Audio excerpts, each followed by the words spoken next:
do that. All right.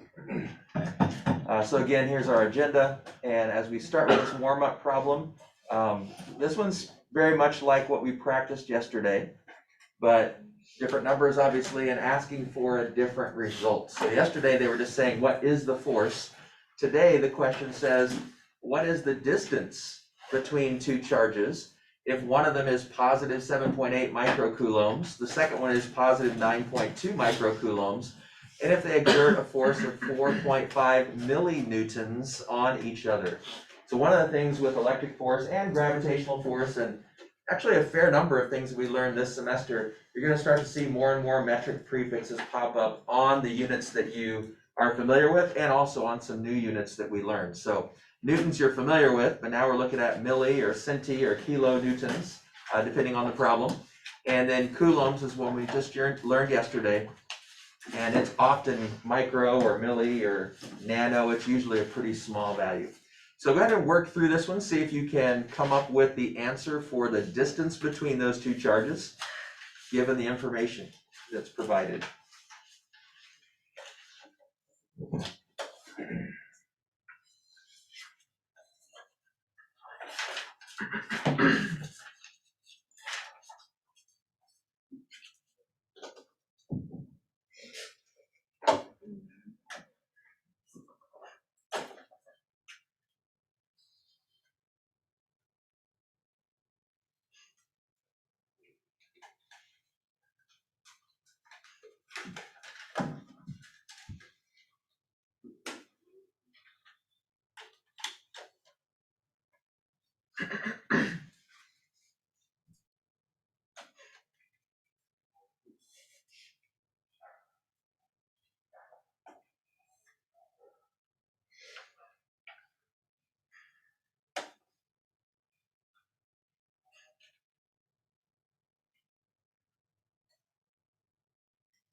All right, raise your hand if you have an answer. Okay, what are we coming up with here? A, B, C, or D? C. C, 12 meters. All right. So the key here is making sure on your calculators that you're plugging in the numbers in such a way that you don't confuse the calculator. So either using that scientific notation button that's double E, capital E, that's down by the pi button, or making sure you use parentheses. Also making sure that you don't forget the times 10 to the negative 6 for the micro and times 10 to the negative 3 for the milli.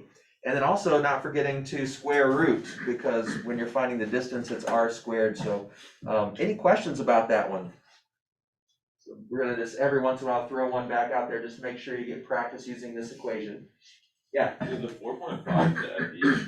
Say it again. Is the 4.5 the FE? Correct, yeah. Anytime we've got some kind of newtons, whether it's millinewtons or kilonewtons or whatever, it's gonna always be a force. Other questions? All right, we'll probably try another one on Monday, just as a quick review, Monday or Tuesday. Monday's being a short day, we may have to wait, we'll see. See how much we can get done in the lab today. Yeah, hold it. Do you want us to write our answers in the millimeters or anything like that if it's meter? Say that again? Do you want us to write our answers with like millinewtons or something if it has a bunch of zeros or if it would be meter? What I would suggest is leave it in the base unit, and just give it the scientific notation treatment. So, if it's really small or really large, that's generally what the College Board will do. It's not gonna be wrong either way, so if you change it to milli or kilo or something like that, that will be still counted correct by me and College Board. But typically, unless the problem has a prefix already in it like these do, generally speaking, they're assuming you're just gonna leave it in the base units. So, but any way would be fine, they're not gonna count you wrong for putting it in, if you do it correctly, obviously, with a prefix. And as we get into work, energy, and power here in a couple of units, not the next one, but the one after, often we're gonna have kilo as a prefix once we get into that unit. All right, good. So now let's talk about the one that I asked you to try from that worksheet and see how you did with that one. So we've got a small sphere of mass 8.00 times 10 to the negative 2 kilograms and a charge of positive 0.6 microcoulombs is hung by a thread of negligible mass.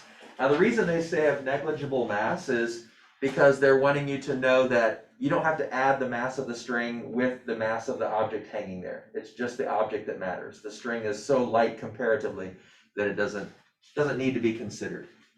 And you'll often see that phrase, so don't get tripped up by it or think you have to do anything. It's actually telling you you don't have to do anything with the string. And then it says, we also then have a charge of negative 0.9 microcoulombs held 0.150 meters away from the sphere and directly to the right of it. So the thread makes an angle theta with the vertical. Find that angle, find the tension in the thread, and if the spring constant of the thread, so we don't typically think of a string as a spring, but if the string can stretch a little bit, it's behaving like a string, or sorry, the string is behaving like a spring, right? Because it's stretching when a force is applied. And so even something that's not a traditional spring can have a spring constant value. And they give you that value, and then they're saying, well, how much would the string stretch then? Okay, so anybody have any ideas for A? Anybody, the answers are on the back, so you can kind of check your work. Anybody figure out a way to solve part A and find that angle?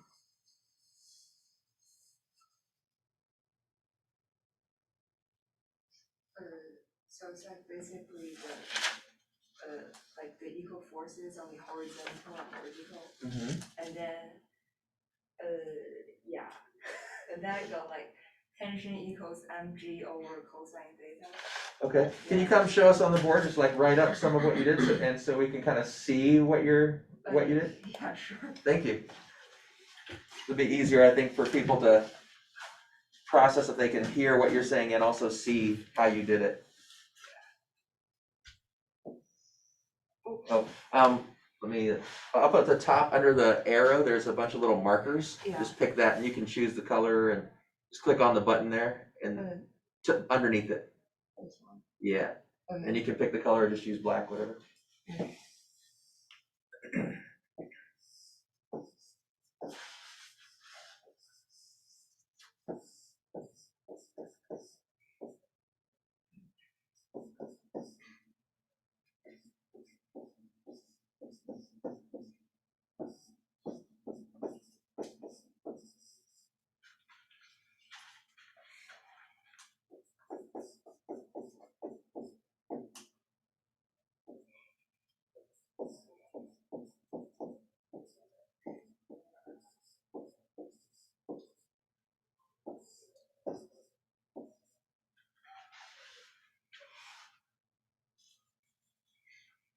And can you explain a little bit about what you're doing here now that you've got a few things written down, just so everyone can follow your mental process here? Like explain your drawing and. Oh, because horizontally is static, so it has no acceleration. So this force equals to this force. Yeah, and then we are doing the vertical, and it's also equal to each other. Yeah, so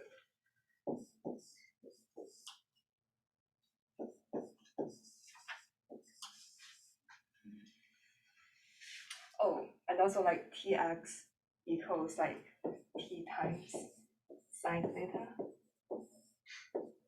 and Ty equals T times cosine theta. And then we have like T in general equals mg over cosine theta. So can you explain how you know to use sine or cosine for that?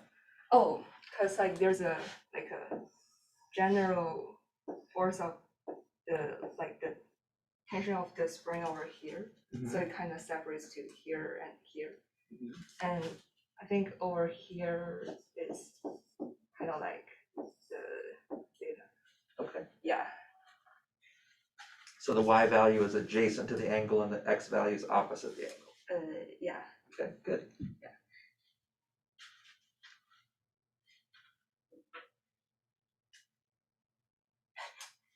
And then we have like Do you need me to scroll up a little bit to give you Yeah. more space? yeah.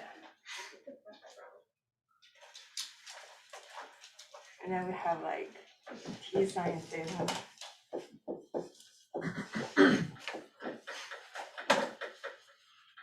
equals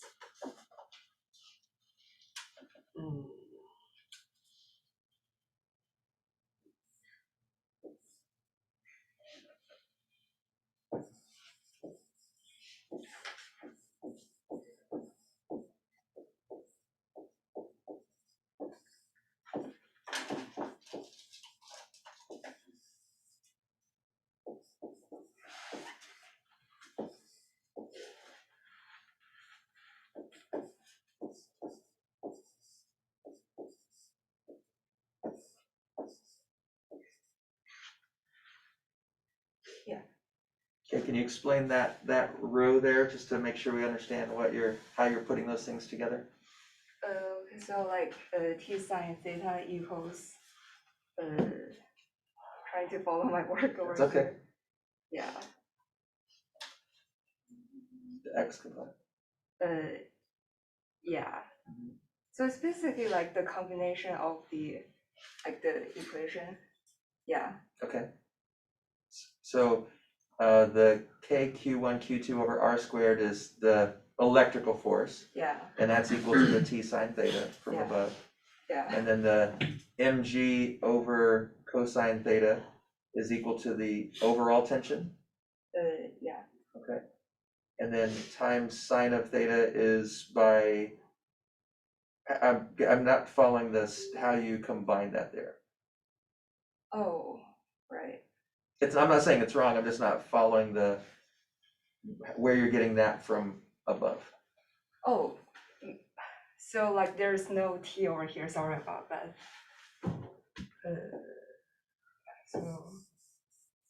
So cos Oh, T okay. equals mg cosine theta, and then like you substitute this back into T sine theta, like this T over here. Mm-hmm. Yeah, sorry Okay, about that. gotcha. Yeah. Okay.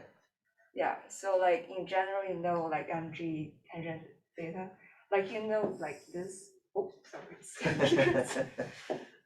Okay. So so you know, like the value of this thing, which is the force of the electric. Yeah. Mhm. And then you know the energy. Then you can just use like tangent to the -1 to know the value of the angle.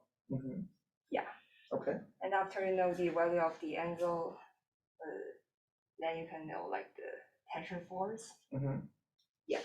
By Okay. applying it back to whatever, like something over here, like T equals mg over. Finding the hypotenuse, or substituting it back in to find t. Yeah. Okay. Good. Very different than the strategy I took, but much more of a geometric approach.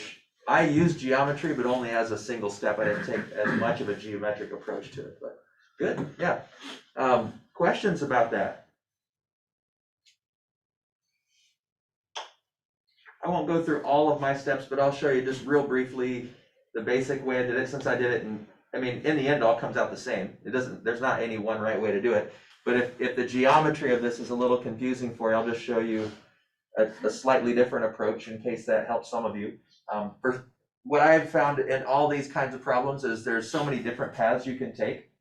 if you see a couple different ones, then you start to realize, oh, okay, sometimes I follow this way better, sometimes I follow that way better. And so finding what works for you and what clicks mentally for you is always the kind of task that you want to have in the back of your mind, is how can I find a strategy that works for me? So I'll just quickly show you on the next slide how I came through to find the angle, and then we can talk a little bit more about B and C. Thank you, Jesse, that's good.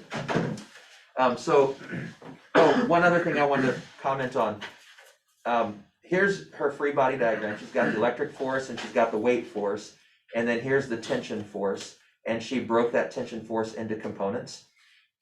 This question didn't ask for the drawing of a free body diagram, but I think you really need to draw one to kind of process it. Well, maybe not need, but I think it's highly recommended that you draw one to sort of process what's going on. If they had asked to draw it though, College Board usually says, draw the free body diagram, not including components. And so what they would be wanting, if they had asked, is just the electric force, just the weight force, and just the tension. Does that make sense? And then the X and Y components are basically the math tools you're going to use to solve the problem, but they're not actual forces, they're just components of the tension itself. So what they would want, if they had asked, is just that angled tension, electric this way, and then weight downward. Yeah, Ricky? It says that the sphere directly to the right of it, so wouldn't the tension one look to the right? Well, because it's hanging, and then there's an attraction here, it's gonna swing over. So it's gonna be pulling that object to the right, and it's also gonna be, because of the weight, pulling down on the rope. So the weight of the object's pulling down on the rope, and the attraction magnetically or electromagnetically is pulling it to the right. So the rope's gonna feel both tensions, the pull to the right by the attraction and the pull by gravity downward. So the rope's on the left. So the rope's gonna swing to the left, and it's gonna feel both the downward tension because of the gravity pulling the object and the electrical force pulling it sideways. Does that make sense? So my approach, like I said, was slightly different, but no better, no worse, just different. So I actually just drew a picture of what this looked like. So I've got the string with the object hanging there, and then I've got the other object over here. And I know that the object at the bottom of the string is positive, and I know that the other one is negative. So because they're opposite, what's that going to mean? There's going to be an attraction. So this is going to end up kind of swinging over this way because it's going to be attracted to it, right? And so what I'm trying to figure out is this angle. So I just drew kind of a picture, not a free body diagram, just kind of a picture to sort of imagine what's happening, right? And like Jesse said, it becomes static. It pulls over, but then it stops. It doesn't just keep going. It pulls over, and eventually it reaches some point where it's just at rest. It can't quite reach that to actually touch it necessarily, but it's attracted as far as it can go because the string's holding it back, right? And then from there, I went into the free body diagram. So then I said, well, then at this point, that object has that electric force, and then it's got that weight force, and then it's got that tension force. So I started just with a picture to try to imagine what's happening, and then I thought about the forces on the object at that point. There's the electric force attracting it to the right, there's the tension in the string pulling it back and up, and there's the weight because of gravity pulling it down. And that's all the forces that it would be feeling, right? And then like Jesse said, we can break that down into components because there's a y and an x to that tension. And the electric force has to be equal to the x component, and the y component of the tension has to be equal to the weight because it just moves over and becomes stationary. Right? And so beyond that, then the math is I just approached it more as a formula instead of combining it all together. She took a very College Board approach because College Board generally suggests that you kind of derive an overall equation by substituting things together. I took a more step-by-step approach. And so I just started here with FG. I knew it was going to be MG. I'm just gonna grab my paper. Instead of showing you all the substitution, I'm just gonna write the answers. I'll show you the equations and then skip the substitution just for saving a little bit of time. And find where I wrote it. There we go. So that came out to be 0.784 newtons. And then I found the electric force, and I used K Q1 Q2 over R squared, and just plugged everything, and I found that to be 0.216 newtons to the side. So I found this one and this one. Does that make sense? Just using those equations to find those values. And then instead of, the way she described it is these components have to balance out. That's a free body diagram approach. It's a balanced force approach. It's a great approach. I took a slightly different approach to it, and I said, well, if I've got these two forces acting on it, I could put them tip to tail and then find the hypotenuse. So I could say, well, my weight force is pulling it down. That's my Fg. And my electric force is pulling it that way. And so there's going to be this resultant tension in the cable. And I know the weight is 0.784. I found that. I know the electric force is 0.216. And so how would I find the hypotenuse? Just graph over 0.784 squared plus 0.216 squared. Yeah, I've got two sides of a right triangle, so I can just use Pythagorean theorem and find the hypotenuse. So I just used Pythagorean theorem and found the tension to be 0.813 newtons. So that's actually B. How I found B is that tension force. And because I have just created this triangle here, for A, I just used, now I have all three sides, so I could use sine, cosine, tangent, whatever I want. I used tangent of those first two numbers like she showed through her derivation. Comes down to a tangent if you use those two forces. And so I just knew that for part A, change colors here, that tangent of that angle would be opposite over adjacent.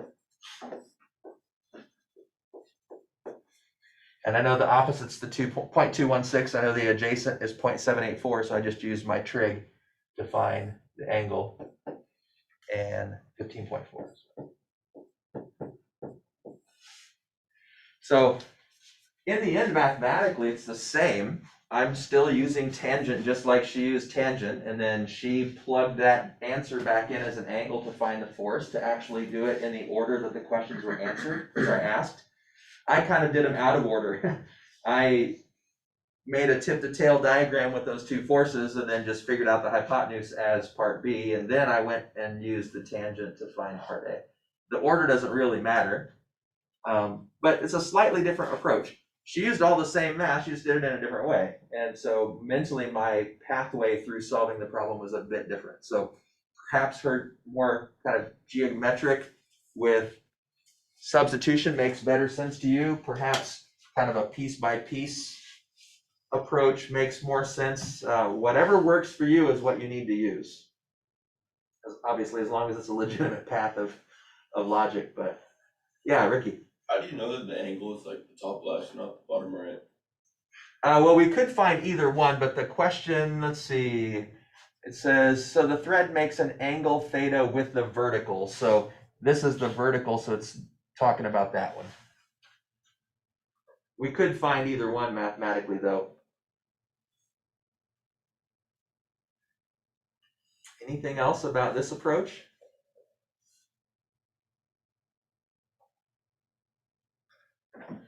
And Jesse's approach, my approach, that's not the only two ways. There's probably another dozen different pathways you could take, but two different strategies to get those two things. We haven't talked about part C yet, so we need to do that still, but any questions about parts A or parts B now that you've seen them a couple different ways?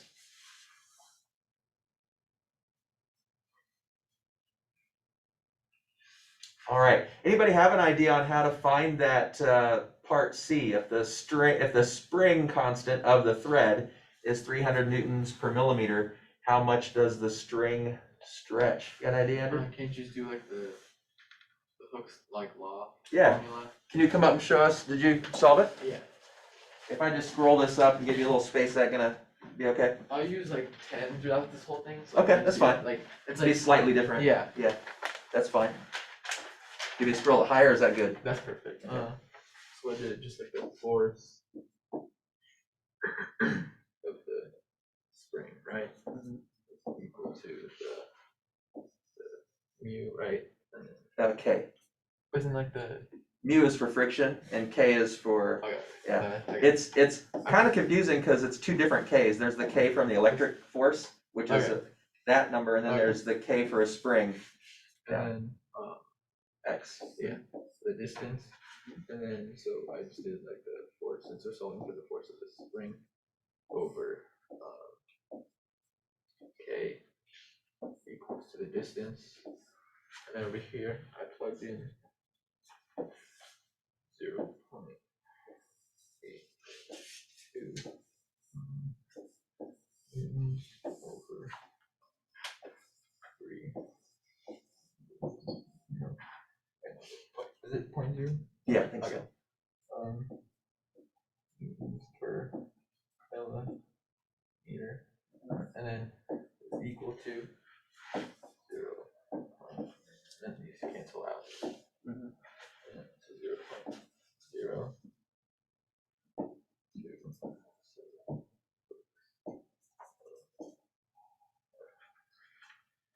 Good. So this is very College Board. It's requiring you to think through multiple kinds of forces. Electric force, which has its own equation. Spring force, which has its own equation. Weight force, which has its own equation. So 3 different force equations. And recognizing that all those forces are acting on the same object, and then doing the trig that we worked with clear back with kinematics and then all the way through dynamics. And pulling all those things together, they seem, they're from 3 different units, basically. 3 skills we learned in 3 different units, and they're pulling it all together in one question. So, questions about that last step or any part of this problem?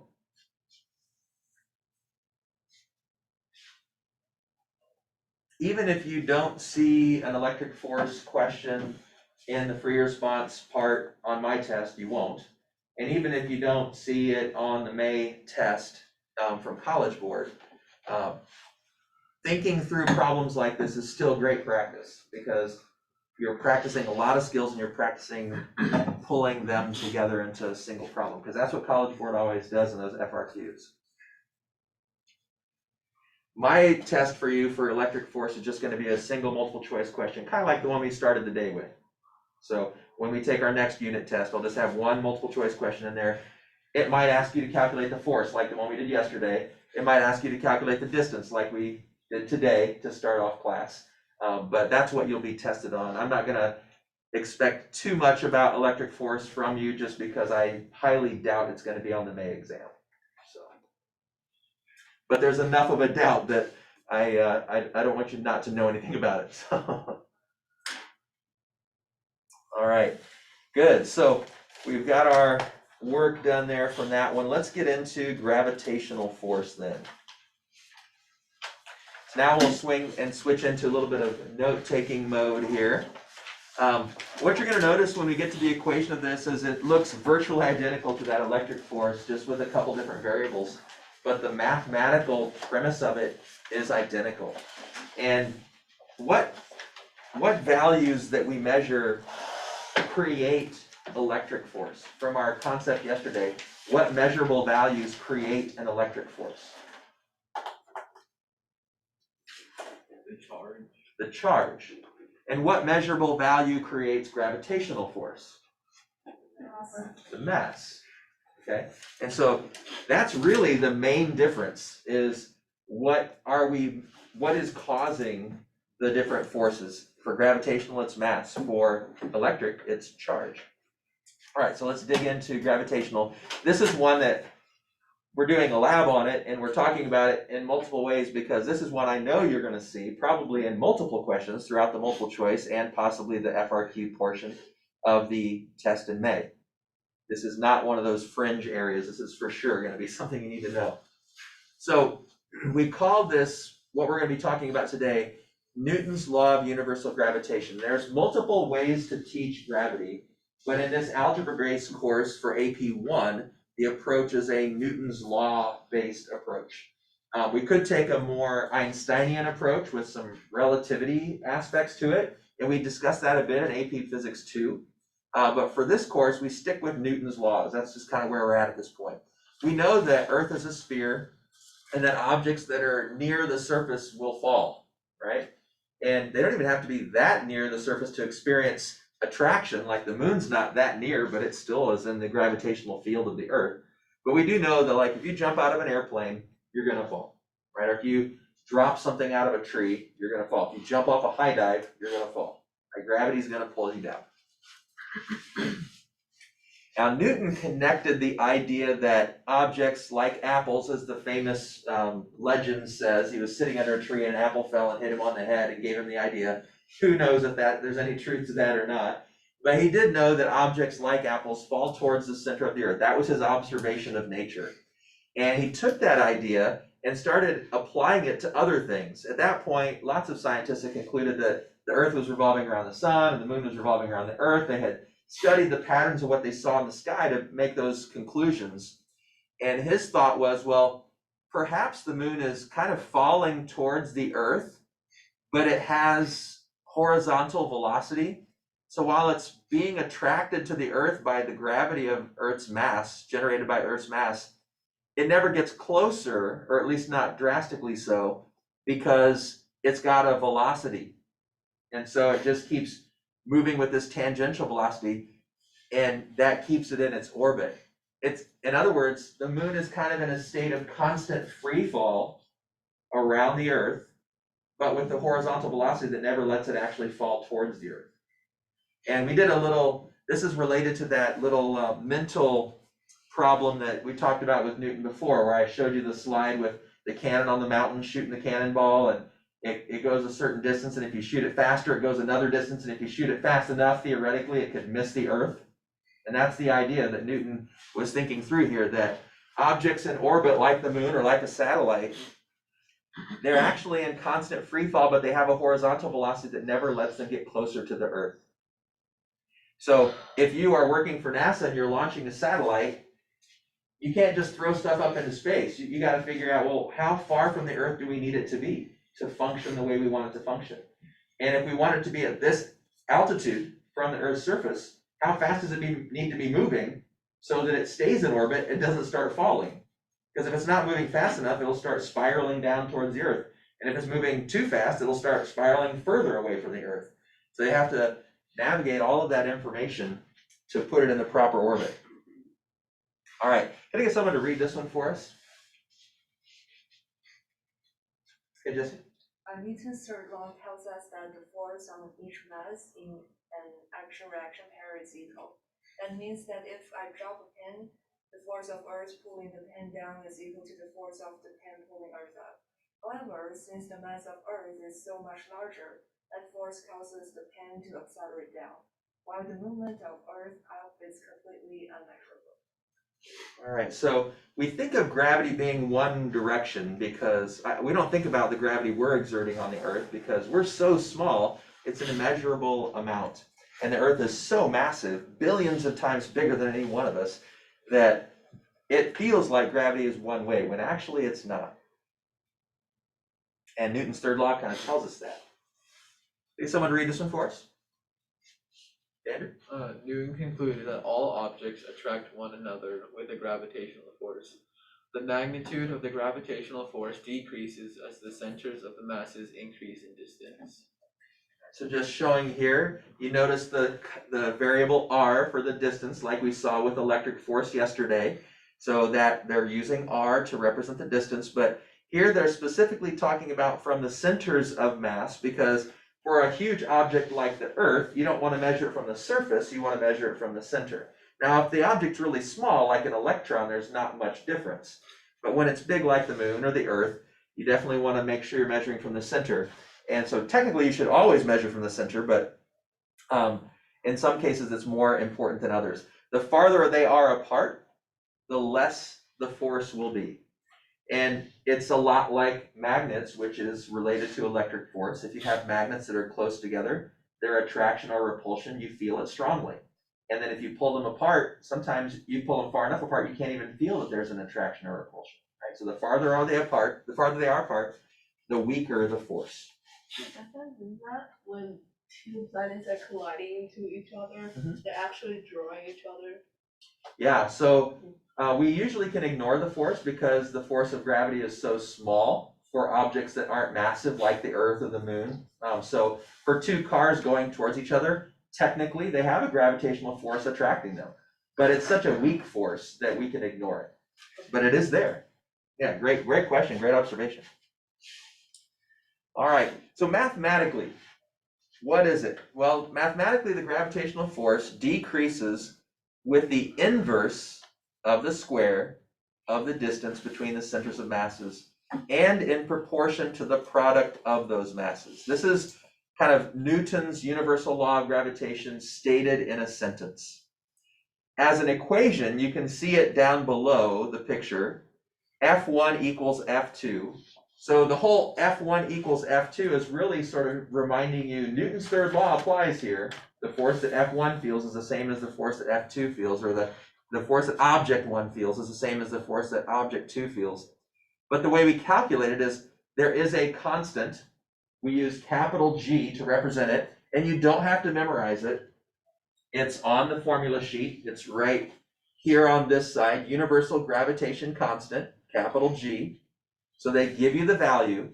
They give you this equation too. Like I said, the force for electric force equation disappeared this year, but gravity did not. It is still right here, right?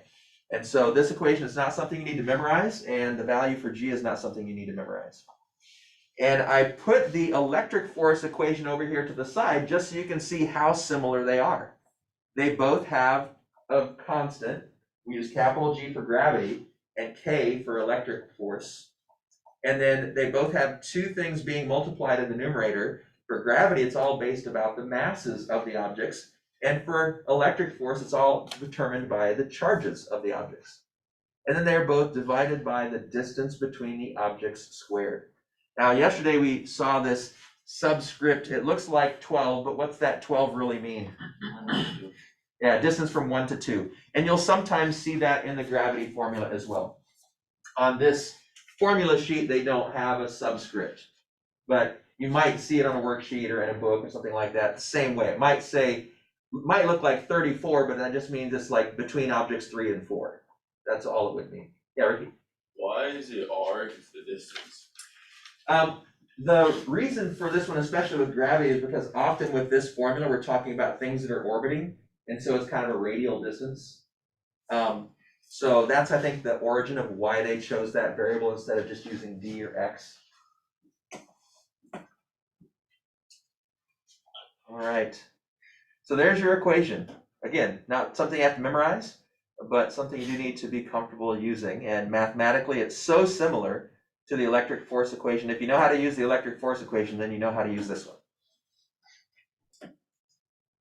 All right. The direction of the force is along the line connecting the centers of the two masses. As we learned yesterday, gravity is always attractive. It doesn't have the opportunity to repel like electric force can. Electric force can be either direction. Gravitational is always attractive. And each mass feels the force of attraction towards the other mass along that line. It's going to be equal and opposite.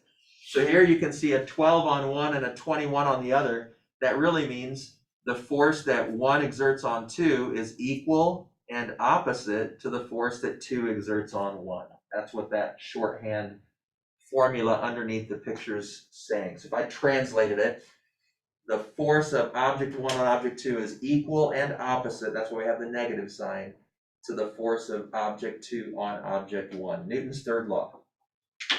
All right, so always attractive, always in a straight line, always equal and opposite between the two objects, according to Newton's third law. Now the value for G was determined by Henry Cavendish. And I'm gonna show you a little bit of a clip from one video just because I want you to see kind of in your brain the idea about what he was using. But this was in the late 1700s and he measured the value for G. They didn't just say, well, let's just throw a number in there. Like they actually experimentally determined it. And he was able to determine it pretty close. And scientists have perfected different measures of it since then, but only by extending the amount of significant digits. They didn't really change the value that he determined, they just gave it more precision. Now, he wasn't really trying to measure G, he was actually trying to figure out the density of the Earth. That was his goal. But through his experiment, he actually discovered, oh, there's this relationship of the gravity between objects, and there is this constant value no matter what the objects are. So he sort of accidentally discovered it, which happens a lot in science. They go in with one goal and end up discovering something else. Sometimes they also get their goal, but a lot of times they discover something else as well. And so the value for G up here at the top is this 6.67 times 10 to the negative 11th Newton times meter squared divided by kilogram squared. Now I've included also the K value for electric force here just for comparison. So you'll notice, well, you tell me, what do you notice? Compare and contrast those two constants for gravity versus electric. One is super, super small and one is gigantic. Yeah, one's really tiny for gravity, one's really big for electric force. And what did we say was true about those forces? Electric force is a lot bigger. Yeah, electric force is orders of magnitude bigger. So that kind of makes sense. What else do you notice? The units kind of the same, How so? except like, cause like the mass for it's measured by mass, which is the kilograms, and then the coulombs squared for the electric force. Charge. But the numerator for both is newtons and meters squared. So pretty similar. It's just gravity is based on mass, electric charge or electric force based on charge. Okay, so I wanted you to see them side by side so that you could see those similarities. Like I said, we're not going to watch this whole video. It's actually quite a boring video in a lot of ways, but I do want to just help you see a little bit. Let me make sure that we can see this on the share here so that it records in video. So yeah, this one isn't one where it's, you know, some pithy narrator giving you some funny things to think about. It's actually just what they did in lab. And so I'm only going to show you a few seconds of it, but just kind of explain it. So here they're trying to recreate the experiment. So they have this, in this lab, they've got this huge metal sphere. And I'll go ahead and mute them because they're just sort of chatting in the background. They're not really explaining anything. But they've got these two metal spheres that are huge. I forget, it's like 200 kilograms each or something. They're really massive spheres. And then they've got this big board suspended from the ceiling. So this piece of wood is hanging from the ceiling, all right? And the thought was that because these big metal spheres have mass, they should be exerting a gravitational field, which should draw the board towards it, right? Because there's the mass of the board, the mass of the sphere. And so they've got these two spheres because that should make the board rotate towards it. Now, if you watch the long version of this, it's like 2 hours or something.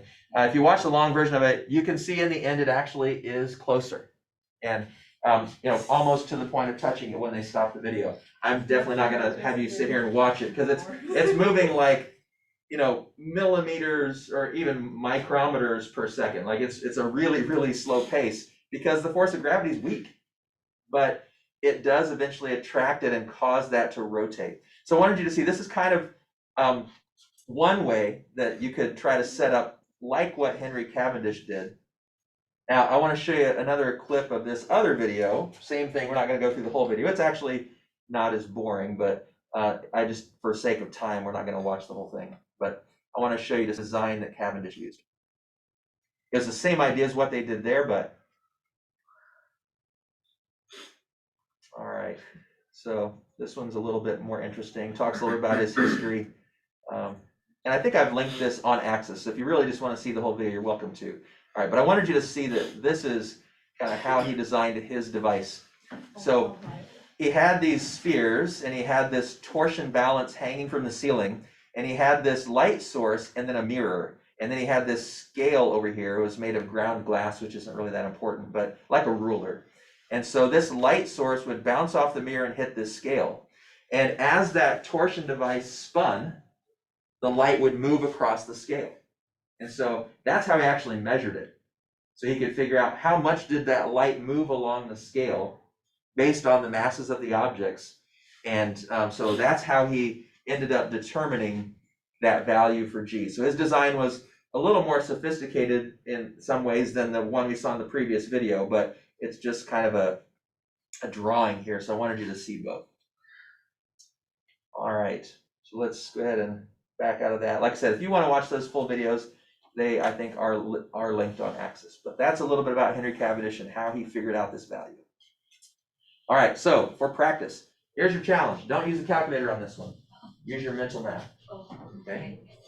What's the magnitude of the gravitational force between two 1 kilogram objects located 1 meter apart?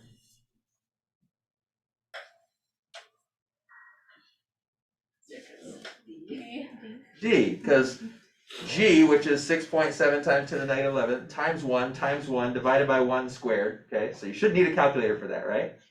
Okay, so everybody following okay on that? Yeah. We can plug it in if we want to, but it's just going to be the value for G because M1 is 1, M2 is 1, R is 1. So, all right, now, again, challenge you, try not to use a calculator, because one thing that's nice about College Board, a lot of times the numbers they have on the test for the multiple choice part, if you're clever, you can just do it in your head and save yourself some time.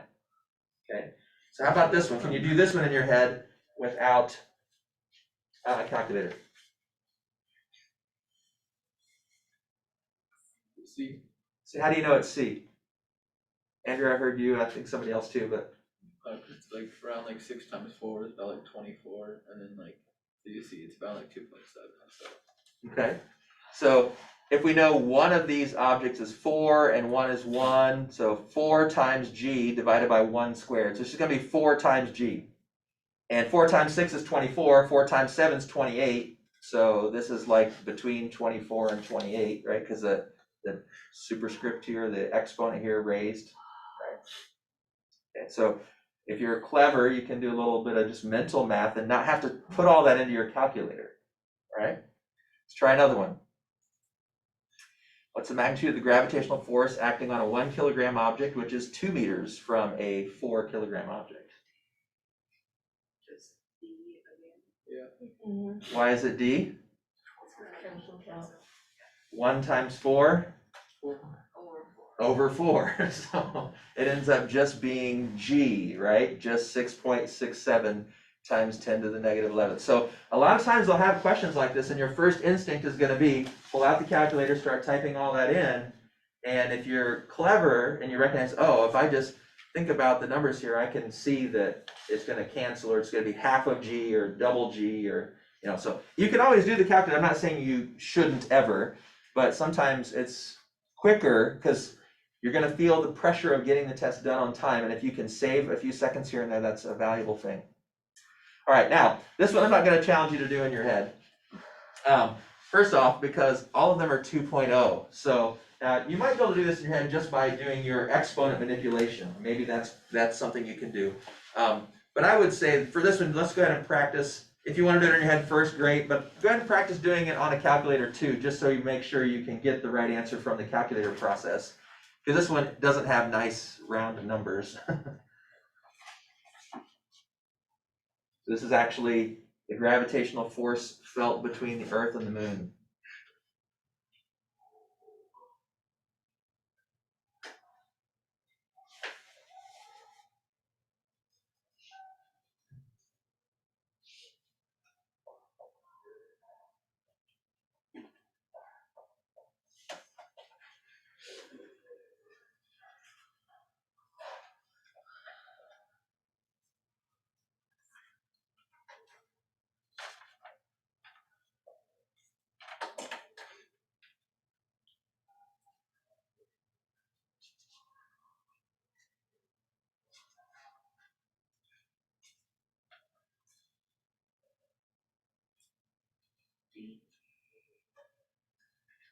I heard one vote for D, I think. Is that?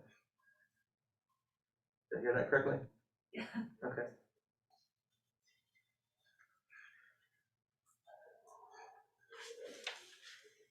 Anybody else agree, disagree? Agree? Two vote for D. D is in dog, right? Yeah. Mm-hmm. Anybody else agree, disagree?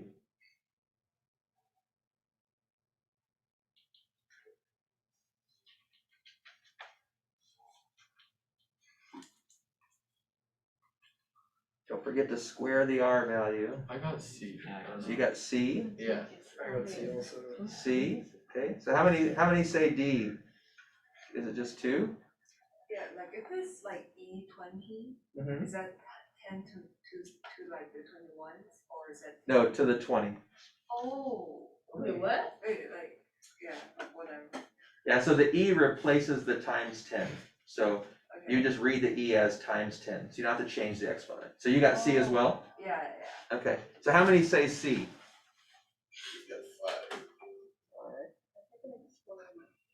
Okay, anybody needing some help with that? I think I'm okay. I forgot to bring my calculator. Oh, okay. Let's try and use your phone. Yeah, if you don't have a nice scientific calculator, it can be tricky with all these scientific notation numbers, but if you have a different calculator that doesn't have the EE button, a lot of calculators have it, like the TI Inspire uses EE, and I think almost all the Texas Instruments do. But some of the Casio and other calculators have an EXP button, which does the same thing. So if you see either of these buttons on a calculator, generally they're the same function. Yeah, I got C. Okay, all right, good.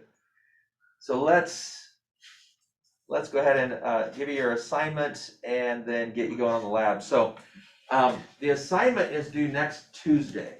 Okay, so I'll put this on Access. I forgot to do that this morning, but I'll put this on Access. So this is the same worksheet. We just did number 7.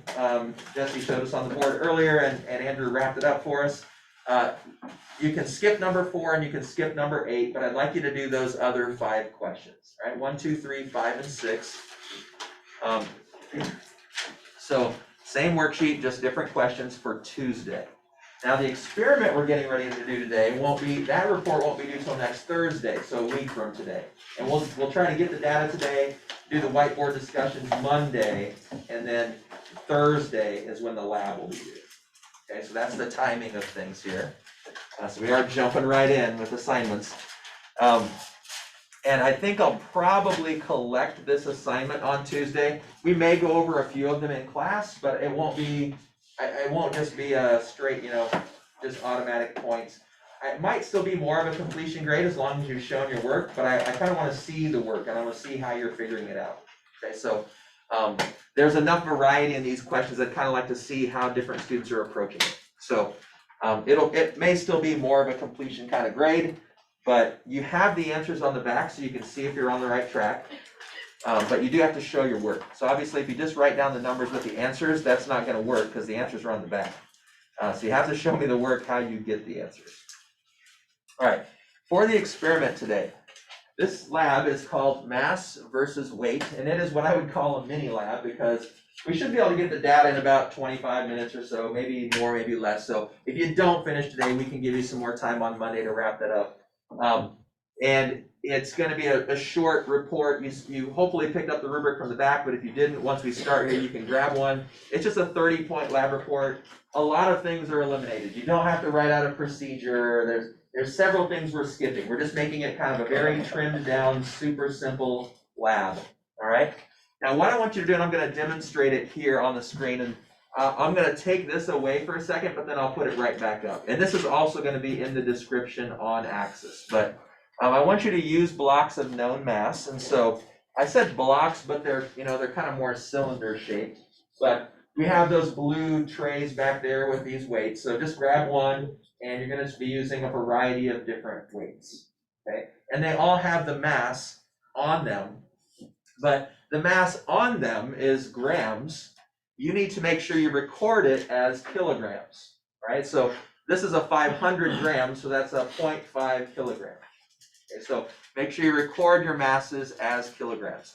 And then you're gonna use a force sensor, and that's what I have set up here. So for the force sensors are here in this box. The adapters for the TI Inspire are in this little box. And then I've got the stands set up there for you. And we don't have to have it angled away. In fact, you should hang it over the platform so it won't tip or anything like that. So we don't need to clamp them down today. Because first of all, we'll be using super heavy weights, and we can just hold it right over the base. So it shouldn't be a tip risk. All right, when you get the sensor, there's a little switch right here. And one side says plus or minus 10, one side says plus or minus 50. Just make sure you slide it over to the plus or minus 50 side, okay? Otherwise, you can only go to 1 kilogram, and some of you may want to go a little beyond that, okay? With 50, you can go up to 5 kilograms. I wouldn't recommend going that high, but you can at least have a little bit broader range. And then I want you to use events with entry setting on the TI Inspire. So I'm going to demonstrate that. Once you gather your data, I want you to graph it traditionally, meaning put the independent variable on the X and the dependent variable on the Y. That's the traditional manner. We don't always do that, but this time we actually will, okay? So the thing you're manipulating, the mass, that's on the X. The thing you're measuring, the force, that's on the Y, okay? And then evaluate the slope, the intercept, and the area of the graph you create.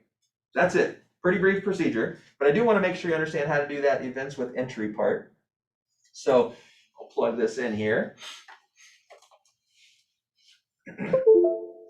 So when you plug it in, it should automatically kick on with a recognition that, oh, this is a force sensor, okay? We do need to calibrate it. So if you go to the menu, you'll see number 1 is experiment, all right? So you go to experiment, and we want to go down to calibrate.